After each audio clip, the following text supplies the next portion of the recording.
The first lie was my boss's idea. The bed was the resort's fault. Mostly, by the time I realized both things were about to become my problem, I was standing in the lobby of a beachfront resort in Hilton Head, with sand still on my shoes, sweat drying under my collar, and my biggest work rival staring at me like she was deciding whether murder would count as a team-building activity. Her name was Brooke Turner.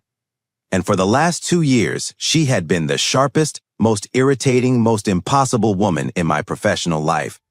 My name is Miles Carter. I'm 35, and I work as a senior brand strategist for a hospitality design firm in Atlanta. Which sounds elegant until you realize half my job is telling luxury hotels that warm minimalism and expensive beige are not the same thing. Brooke worked on the partnership side. She was 33, smart enough to make entire rooms sit up straighter, and competitive in a way that made even silence feel like it had a scorecard. She wore linen blazers in summer, like she had personally negotiated with humidity. She remembered every number, every client objection, every sentence you wished you had not said in a meeting. And she had a talent for looking calm while ruining your whole argument. I respected her deeply, which was annoying. Because respect is much easier to manage when the person is not also beautiful in a way that makes you forget what slide you're on. Nothing had ever happened between us. Obviously, we argued over client strategy, competed for the same promotion, corrected each other's assumptions in conference rooms, and smiled politely while everyone else in the office whispered that if either of us ever quit, the other might lose their favorite reason to come to work. They were wrong. Mostly. The retreat was supposed to be simple. 3 days at an oceanfront resort with the senior team, a few major clients, and a very expensive agenda about alignment, leadership, and relational trust. That last phrase should have scared me. The trouble started before we even reached the island. A storm rerouted half the flights. 2 rental cars vanished from the reservation. Brooke and I ended up in the same SUV because our CEO, Martin, looked at both of us, clapped his hands once, and said, "Perfect. You two can use the drive to stop terrifying the junior staff." Brooke said, "We don't terrify them." I said, "They respect clarity." The intern beside us whispered, "Sometimes I do feel fear." So we drove together. 4 hours. In summer heat. With her sunglasses on, one bare foot tucked under her knee, and a playlist that kept switching from old soul music to angry women with guitars. I expected the drive to be unbearable. Instead, it was dangerous in a quieter way. She made fun of my gas station coffee. I made fun of her emergency snack system, which included almonds, ginger chews, and something labeled calming electrolyte powder.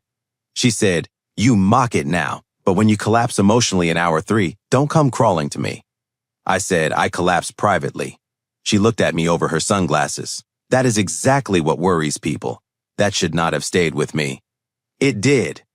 By the time we reached the resort, the sky had cleared into that hot, golden coastal light that makes even bad decisions look cinematic. Palm trees moved lazily near the entrance. Beyond the lobby's glass walls, the ocean flashed blue and bright. People were already walking around with linen shirts, name badges, and the exhausted joy of adults pretending a work trip was a vacation. Brooke and I walked in together with our bags. That was mistake number 1. Martin spotted us immediately near the check-in desk, beside 2 board members and a client named Diane Whitcomb, whose family owned a chain of boutique resorts we were aggressively trying to impress. Diane looked from Brooke to me, then smiled. "Oh," she said, "you two are together." I opened my mouth. Brooke opened hers faster. "No, Martin stepped in with the cheerful violence of a man who had just seen a marketing opportunity. "They're one of our strongest internal partnerships," he said. That was technically true and spiritually criminal. Diane brightened. "How wonderful." I always say the best working relationships have real trust behind them. Brooke's eyes shifted to Martin. If looks could create legal liability, the man would have needed representation. Martin kept smiling. "Actually, Miles and Brooke are leading tomorrow's trust design session." We were not. At least, not before that sentence. Diane clasped her hands. "Perfect. I'm fascinated by professional couples who work together. My late husband and I built our first resort that way. There it was. The trap, Not because Diane was cruel. She wasn't.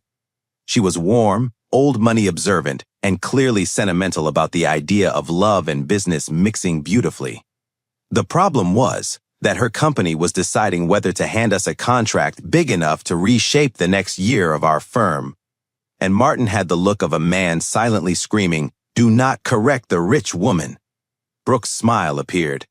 Not her real one. The polite corporate one that meant someone was about to pay later. She slid her hand lightly through my arm. I nearly forgot my own last name. "Yes," she said smoothly. "Miles and I work very well together."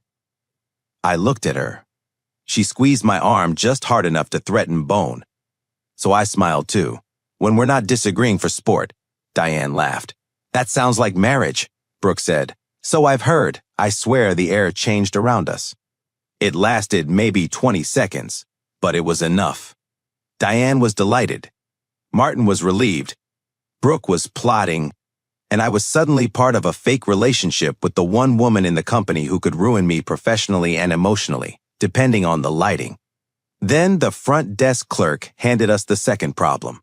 "I have the Turner Carter reservation here," she said. Brooke's head turned slowly.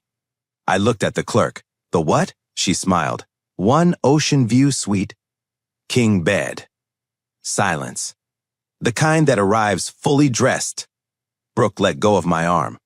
Martin made a sound that might have been a cough or a prayer. I said, "There should be 2 rooms." The clerk typed quickly. "I'm so sorry. With the storm rebookings and the retreat block, everything is sold out tonight. We may be able to move you tomorrow, but tonight the suite is the only room left under your combined reservation." Brooke looked at Martin. Martin looked at the ocean like maybe it could take him. Diane, unfortunately, looked delighted. "How romantic," she said. Brooke smiled again, and this time I feared for everyone's safety. "Very," she said. 5 minutes later, we were in the elevator. Alone. The doors closed. Brooke turned to me with perfect calm and said, "If you make one joke, I will push you into the decorative koi pond." "There's a koi pond?" "Miles." "Noted." The elevator hummed upward. Neither of us spoke for a second. Then I said carefully, "For the record, I did not know Martin was going to make us a couple." "For the record," she said, "if this costs me the promotion, I will haunt your LinkedIn." "You think I wanted this?" She looked at me then. Really looked. And for one strange second, the anger dropped just enough for something else to show through. Nerves. Not fear. Brooke Turner did not do fear where anyone could see it. But nerves? Maybe. The elevator doors opened. Our suite was at the end of a quiet hallway facing the water. Brooke unlocked the door, pushed it open, and stopped so suddenly I almost ran into her. The room was beautiful. Of course it was. Floor-to-ceiling windows. Balcony overlooking the beach. White curtains moving in the ocean breeze. One bottle of champagne on ice with a little card that read, "Welcome, Miles A. Brooke." And in the center of the room, framed by soft coastal light, was one enormous king bed covered in white linen. Brooke stared at it. I stared at it. Then she said, "This is how people end up on true crime podcasts." I set my bag down by the door. "Only if one of us starts narrating." She turned to me, eyes sharp. But her mouth betrayed her. Just a little. Almost a smile. Almost. And that was the first moment I realized the retreat was not going to be dangerous because we had to pretend. It was going to be dangerous because part of me already wondered what would happen if Brooke stopped. For the first 10 minutes, we handled the suite like 2 hostage negotiators with carry-ons. Brooke walked straight to the balcony doors, opened them, and let the ocean air rush in like she needed witnesses. I stayed by the dresser because the bed occupied too much of the room emotionally. "There's a chair," I said. Brooke glanced at it. It was one of those elegant coastal chairs designed by someone who believed human spines were optional. "You are not sleeping in that," she said. I didn't say I was. "You were about to become noble and annoying. That is one of my stronger settings, no martyrdom." She turned back from the balcony. "We're adults. We can share a room for one night without turning it into folklore." "Agreed. And the bed?" I looked at the enormous white linen problem. You take it, I said. I'll use the floor. Brooke stared at me. That was martyrdom wearing a different hat. It was practicality. It was dramatic. The floor is fine. Miles, you once complained for 3 days because a hotel pillow lacked conviction. You are not sleeping on tile. I hated that she remembered that. I was under stress. You were in Tampa. Exactly. That almost got a smile. Almost. Then her phone buzzed. She read it, closed her eyes, and said, Martin. Is he apologizing? No. Worse. He's enthusiastic. She turned the screen toward me. Diane loved the dynamic. Dinner tonight at 8. Small table. Just us, her, Martin, and 2 board members. Please keep things warm and natural. I stared at the message. Warm and natural, I repeated. Brooke slid the phone into her pocket. I'm going to feed him to the koi. You found the pond? I asked the bellman on the way up. I should not have laughed. But I did. She looked at me like she wanted to be annoyed and couldn't quite get there. That was dangerous, too. The retreat welcome event started an hour later on the terrace overlooking the beach. The sun was dropping behind the palms. The ocean had gone that deep blue-gray color that makes resorts look more expensive than they are, and everyone wore linen like humidity was a branding exercise. Brooke and I arrived together because Martin had texted the phrase optics matter, which made both of us want to walk into the sea. The problem was that we were good at it. Too good. She slid into the role with terrifying ease. A hand on my arm when Diane approached. A private smile angled my way during introductions. A light touch at my elbow when she corrected one of Martin's overpromises before it left legal damage behind. I matched her because that was what we did. In meetings, in pitches, in arguments that turned into better work. We had always been good together. We had just never been asked to make it look romantic. At dinner, Diane sat across from us and asked the question I had been dreading. So, how did this start? Brooke reached for her water. I reached for mine. Martin went still. Diane smiled. Come on. Office romances never begin as neatly as people pretend. Brooke looked at me. For half a second, I thought she would invent something clean. Instead, she said, he annoyed me first. Diane laughed immediately. I turned to Brooke. That's your opening? It's accurate. It lacks warmth. It has narrative tension. The board members smiled. Martin looked like he might survive dinner after all. Brooke continued. Easier now. Miles challenged a strategy model I had spent 2 weeks building. It had a flaw, I said. It had a preference. It assumed luxury guests want to be left alone. They do. They want to feel like they could be left alone. Different thing. Brooke pointed at me with her fork. This is what I mean. Diane's eyes lit up. And you like that? Brooke paused. Just long enough. Then she said, eventually. The word landed somewhere it shouldn't have, because she wasn't looking at Diane when she said it. She was looking at me. I should have made a joke. I didn't. Instead, I said, for the record, she won that argument. Brooke blinked. Diane leaned forward. Did she? She did. I kept my eyes on Brooke. She added a privacy-first arrival sequence, but kept my point about emotional availability. The client loved it. Brooke's expression changed. Only slightly. But I saw it. You remembered that? She asked. Of course. Her mouth softened before she could stop it. And just like that, the fake story had accidentally touched something real. Dinner went dangerously well after that. Diane loved us. Martin relaxed enough to start ordering dessert like a man who had not nearly destroyed 2 employees' lives at check-in. Brooke and I moved through the rest of the evening with the strange ease of people who were pretending, except the pretend kept borrowing facts. She knew I hated coconut. I knew she switched to sparkling water when she was tired, but didn't want people to notice. She corrected my exaggeration about a client meeting. I remembered the exact city where she closed her first solo partnership. By the time we left the terrace, it was nearly 11. The air still warm, music drifting from the pool bar, the ocean black beyond the lights. We walked back toward the elevators in silence. Not awkward. Worse. Thoughtful. At the door of our suite, Brooke stopped with the keycard in her hand. What? I asked. She looked at me. That was too easy. The dinner? The lie. I didn't answer, because she was right. Inside, the room was dim and silver blue from the moonlight on the water. The champagne had gone untouched in the bucket. The bed still waited in the middle of the room like it had patience. Brooke dropped her key on the dresser and turned toward me. "We need rules," she said. "Good." I love corporate structure in intimate disasters. 1. No making this weird. Too late, but continue. 2. No jokes if one of us gets uncomfortable. That made me straighten a little. She held my gaze. "I mean it. I know." 3. She hesitated.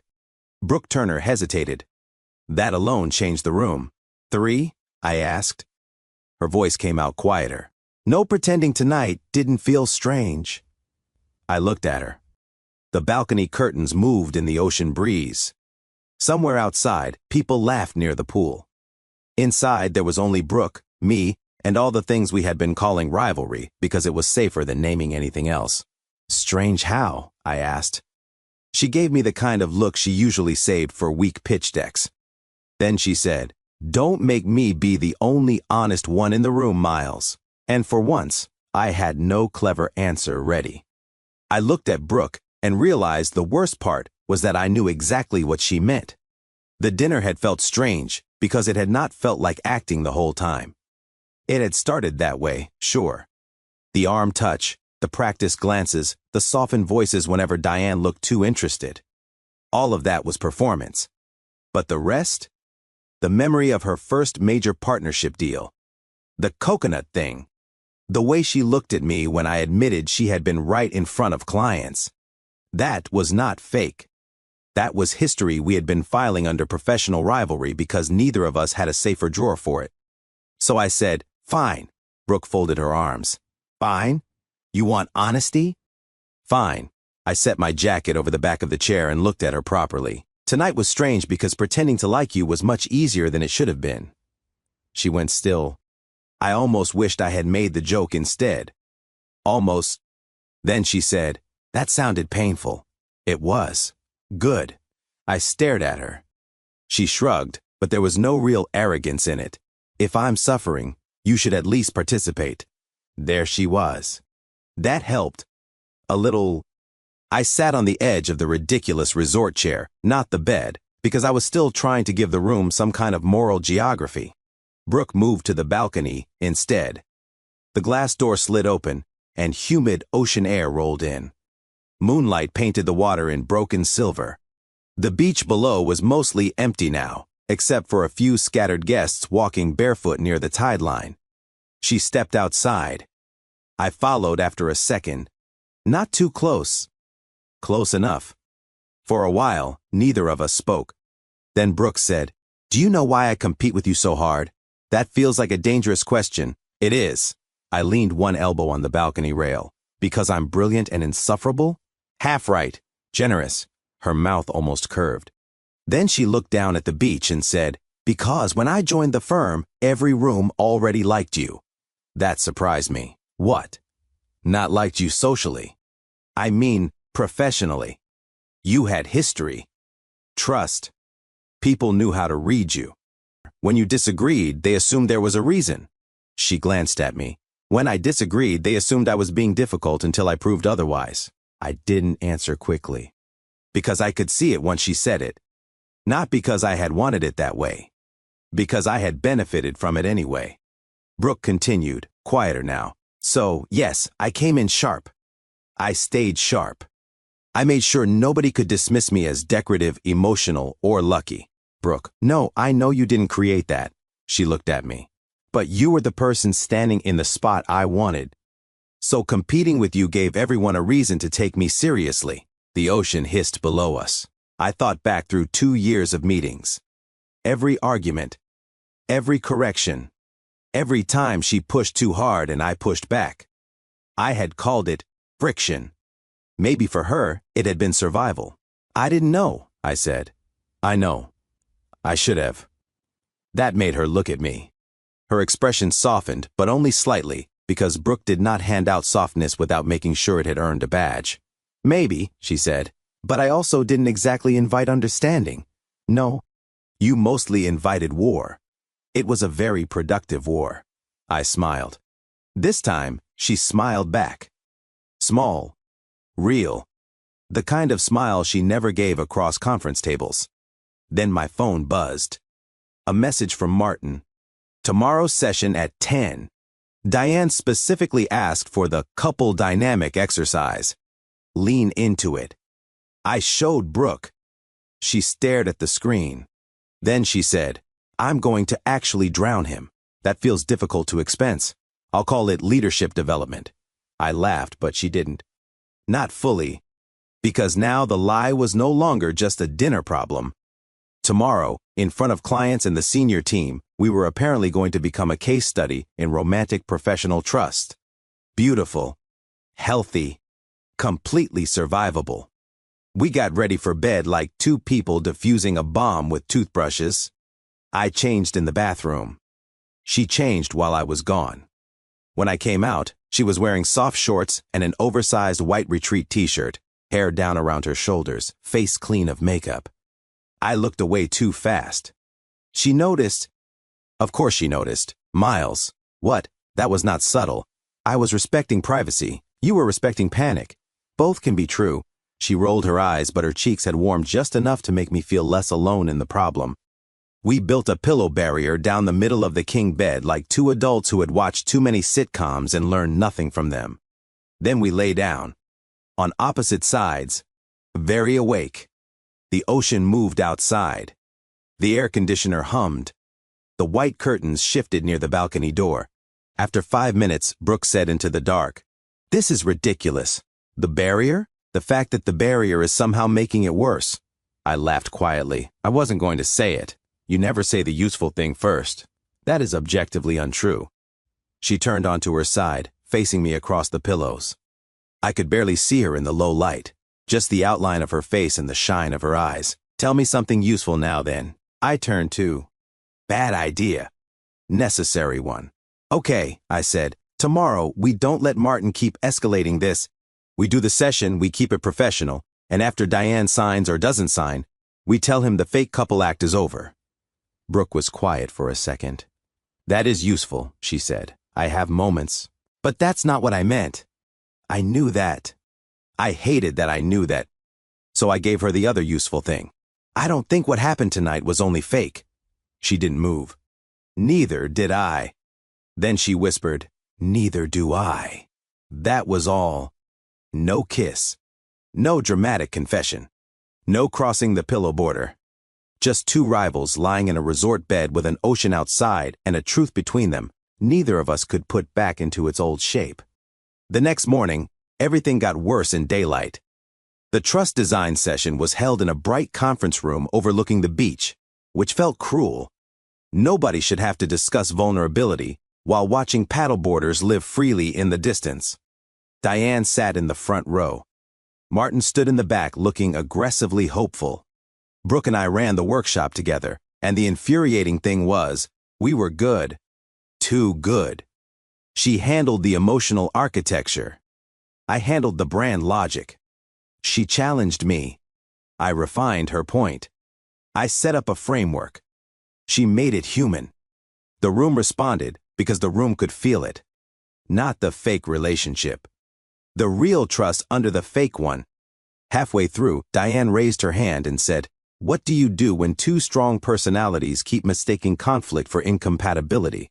Brooke looked at me. I looked at her. The room waited.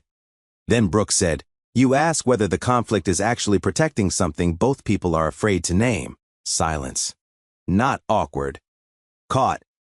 Diane leaned back, fascinated. I looked at Brooke, and for 1 second, the entire session disappeared. Because I knew she was not only talking about clients. Then Martin stepped forward during the break and murmured, "Excellent. This is exactly what I wanted. Keep selling the relationship angle." Brooke's expression changed. Cold. Fast. "No," she said. Martin blinked. "Excuse me?" "We are not a prop," she said quietly. He glanced at me, then back at her. "Brooke, don't be dramatic." Wrong sentence. Very wrong. I stepped beside her. She's not being dramatic, I said. She's being accurate.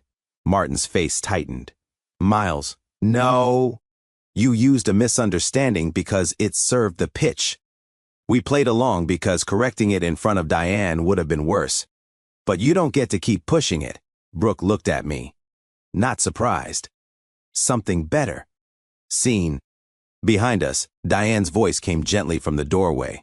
Well, she said, now this is the first fully honest thing I've heard all morning. And just like that, every carefully managed lie in the retreat walked into the room with us. Diane's sentence landed harder than anything Martin had said all morning. For a second, nobody moved. The conference room was half empty for the break, but not empty enough.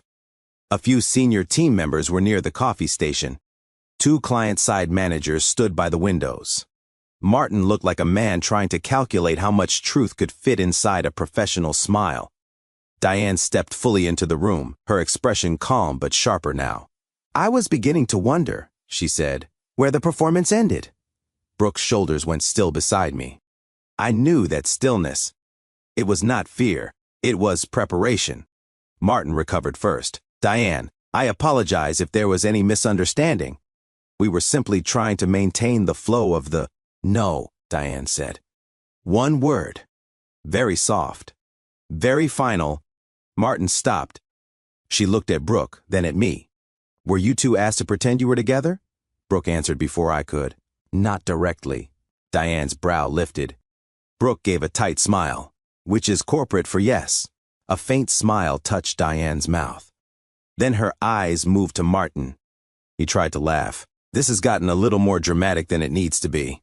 Brooke said, you saw a misunderstanding, realized it benefited the pitch, and encouraged it. Martin's jaw shifted. I encouraged team cohesion. You booked us into one room. That was the resort error. You let it stand. He looked at me. Miles, a little help? There it was. The old expectation. That I would smooth it over. Translate Brooke into something easier. Keep the client comfortable. Save Martin from the consequences of his own convenient lie. I looked at Brooke. She wasn't looking at me. She was looking at Martin with a kind of composed fury that had probably gotten her called difficult by men who benefited from her being right. So I said, no. Martin blinked. Excuse me? No, I repeated. I'm not helping you make this sound harmless. The room went quiet again. I could feel Brooke turn slightly toward me. I kept my eyes on Martin. We should have corrected it earlier. That's on us. But you made it useful. That's on you. Diane folded her arms loosely. And if I had signed the contract because I believed your firm had a charming internal love story attached to its trust framework? Martin said nothing. Brooke answered. Then we would have won your business for the wrong reason, she said, and the work would have started with a lie. That was the sentence that changed Diane's face. Not toward anger. Toward interest. Real interest. She looked at Brooke for a long second. And yet you both ran the strongest session of the retreat. Brooke's mouth tightened, like she didn't want to accept praise in the middle of an ethical cleanup. Diane turned to me. Was that fake too? No, I said. That part was real. My voice came out quieter than I expected. Brooke looked at me then. I didn't take it back. Diane noticed, because of course she did. Women like Diane didn't build companies by missing what people tried to hide in plain sight. She gave one small nod. Good? Then here's what we're going to do. Martin, you and I will have a private conversation after lunch about professional boundaries and why I dislike being emotionally packaged. Her eyes shifted to us. Brooke, Miles, you will finish the afternoon session. Without pretending to be anything you are not, Brooke said. Of course. Diane smiled slightly. And if the trust between you is real, I imagine it will survive honesty better than performance. Then she left. Martin followed her out 2 steps behind, looking as if the koi pond might have been a gentler fate. The moment the door closed, Brooke turned to the windows. I didn't follow immediately. I gave her a second, then I stepped beside her. The beach below was bright and ordinary. Umbrellas, towels, people walking into the surf like our professional lives hadn't just nearly gone through a paper shredder upstairs. Brooke spoke first. You didn't have to do that. I almost smiled. You know, people keep saying that to me lately. She looked at me. I mean it. So do I. Her expression shifted, softer at the edges. You backed me in front of Martin. He was wrong. That has never automatically stopped anyone before. Fair. I leaned one shoulder against the window frame. You said last night that I had the room before you did. Maybe I did. Maybe I didn't see enough of what that cost you. I held her gaze. I saw it today. Brooke looked down for a second. When she looked back, something had changed. Not the rivalry. Something underneath it. Careful, she said quietly. That sounded almost tender. It was strategic tenderness. Terrible phrase. Strong concept. A real smile broke through then. Small, but enough. The afternoon session should have been awkward. It wasn't. It was the best work we had ever done together. Without the fake couple act, we were sharper. Cleaner. Brooke challenged a client assumption about luxury hospitality and emotional fatigue. I built on it instead of competing with it. She corrected one of my examples. I thanked her instead of parrying. The room responded to that more than anything we had done at dinner. Because Diane was right. Trust survived honesty better than performance. By the end of the session, Diane shook both our hands and said, I don't know yet whether we're signing with your firm, but I know which two people I want leading the work if we do. Martin's smile returned from the dead, but weaker. Brooke and I escaped before he could start calling the crisis a learning moment. We ended up on the beach just before sunset, shoes in hand, badges finally removed, walking where the wet sand held our footprints for a few seconds before the tide erased them. For once, we weren't arguing. That felt strange. Good strange. Brooke looked out at the water. I hated lying today. I know. But I didn't hate all of it. I turned toward her. She kept looking at the ocean, but her voice was steady. I didn't hate being beside you. I didn't hate the way we worked when nobody knew where the performance stopped. A pause. And I really didn't hate last night when you admitted it wasn't only fake. My pulse shifted. The sunset made everything too golden, too easy to romanticize. So I tried to stay honest. I didn't hate any of that either. She laughed softly. That is painfully understated. I'm trying not to sound like a retreat exercise. Thank you. We stopped near the waterline. The air was warm. The ocean moved in slow silver lines. Somewhere behind us, music drifted from the pool deck, distant enough not to reach the moment. Brooke turned to face me. Diane asked for honesty, she said. She did. So here it is. Her eyes held mine. I don't think I've only wanted to beat you. That sentence did more damage than any confession with prettier language could have. I stepped closer. Not touching. Not yet. What did you want? I asked. Brooke's mouth curved faintly, but her eyes were serious. I think I wanted you to look at me like I was the only person in the room who could keep up. I swallowed once. That's easy, I said. You usually are. The softness that crossed her face was quick, but I saw it. Then she took one step closer too. And for the first time all weekend, there was no client, no boss, no lie, no room mix-up, no performance. Just Brooke. Me. The truth we had made harder than it needed to be. She said very quietly, if you kiss me right now, Carter, I need it to be because the pretending is over. I looked at her and answered just as quietly, it is. Then I kissed her. Briefly. Carefully. Enough to say what needed saying without turning the beach into a scene we couldn't respect tomorrow. When we pulled apart, she looked almost annoyed. What? I asked. That was very responsible. I can do irresponsible later in a socially acceptable format. That laugh of hers came back. Real this time. And I realized, with alarming clarity, that I wanted to earn that laugh when no one was watching. That night, we still had one room. Still one bed. But everything felt different now. Not easier. Clearer. And clarity, I was learning, could be much more dangerous than the lie. We walked back to the suite in silence. Not awkward silence. The dangerous kind. The kind where both people already know too much, have said just enough, and are now forced to behave like adults in a room with one bed and an ocean view balcony, pretending to be romantic on purpose. Brooke unlocked the door.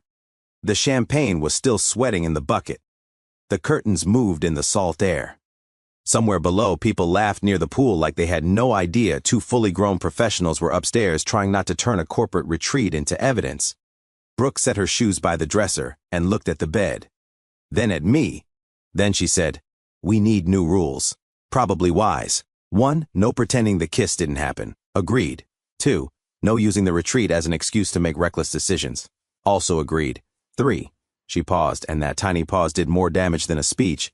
If we do anything else, it has to be because we still want it when we're back in Atlanta." I nodded. "Then tonight we don't rush." Her expression softened. "Good," she said. "I was hoping you'd be annoyingly decent."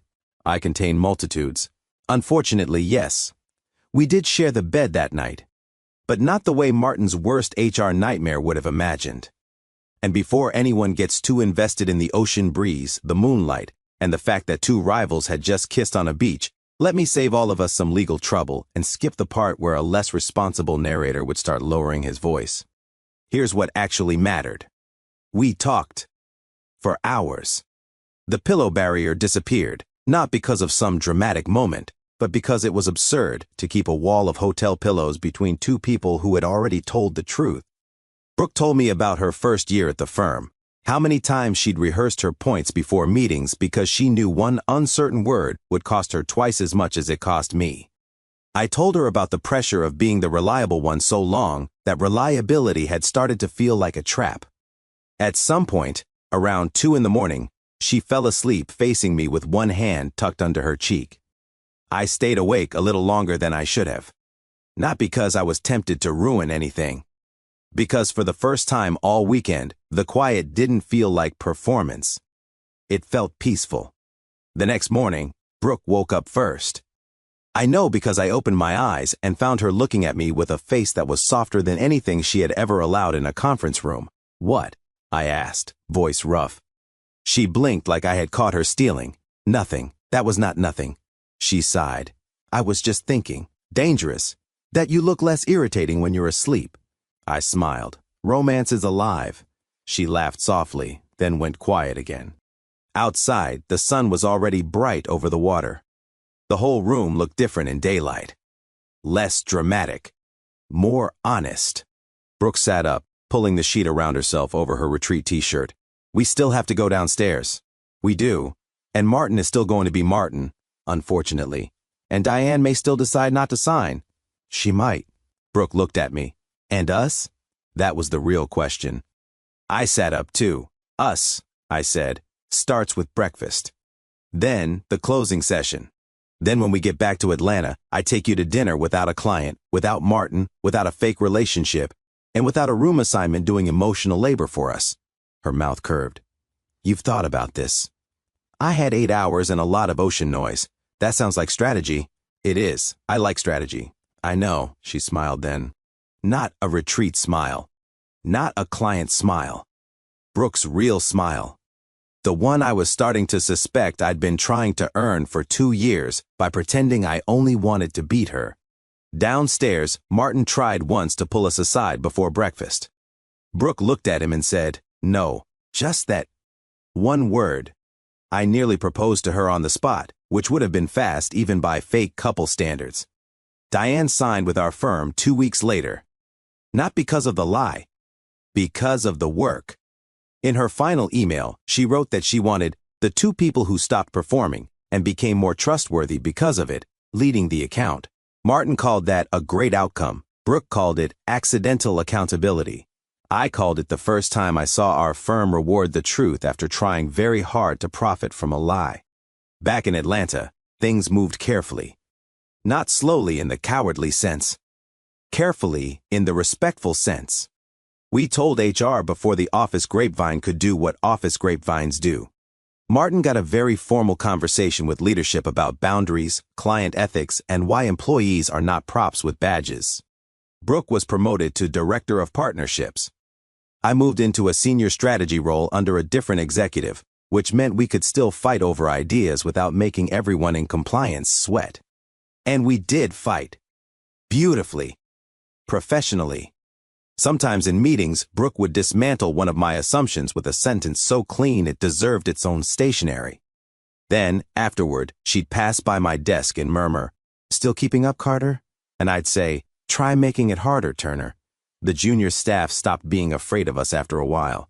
Mostly, 6 months later, we went back to Hilton Head. Not for a retreat, for a weekend. Same resort, different room, 2 key cards, 1 honest reservation. At check-in, the clerk asked, "King bed?" Brooke looked at me sideways. I said, "Seems less dangerous when nobody's lying." She smiled and said, "King." That night, we walked the beach again. No badges, no clients, no fake dynamic exercise. Just her hand in mine and the sound of the tide moving in. A year and a half later, Diane invited us to the opening of the first resort we built under the new project. Brooke stood beside me in the lobby looking at the finished space, warm, elegant, human, and whispered, "We're good together." I looked at her. "Professionally?" She smiled. "Don't make me be the only honest one in the room." So I kissed her. Briefly, responsibly. Mostly because Diane was watching and looked far too pleased with herself. 2 years after the retreat, I asked Brooke to marry me on a quiet stretch of beach just after sunrise. No team-building exercises, no champagne bucket, no Martin. Just the 2 of us, the tide, and the woman who had once been my rival looking at me like she already knew my answer before I finished asking. She said yes. Then immediately said, "For the record, I still think you overused the phrase emotional architecture." I told her I could live with that. And I meant it. Because in the end, the strangest part was not that we had to pretend we were together. It was how little pretending it took. What would you have done if your work rival and you had to pretend you were together at a beach retreat, and then the fake relationship started feeling more honest than the rivalry ever did? And have you ever had someone you competed with become the person who understood you best? Tell me your story in the comments. If you liked this one, leave a like, subscribe, and I'll see you in the next video.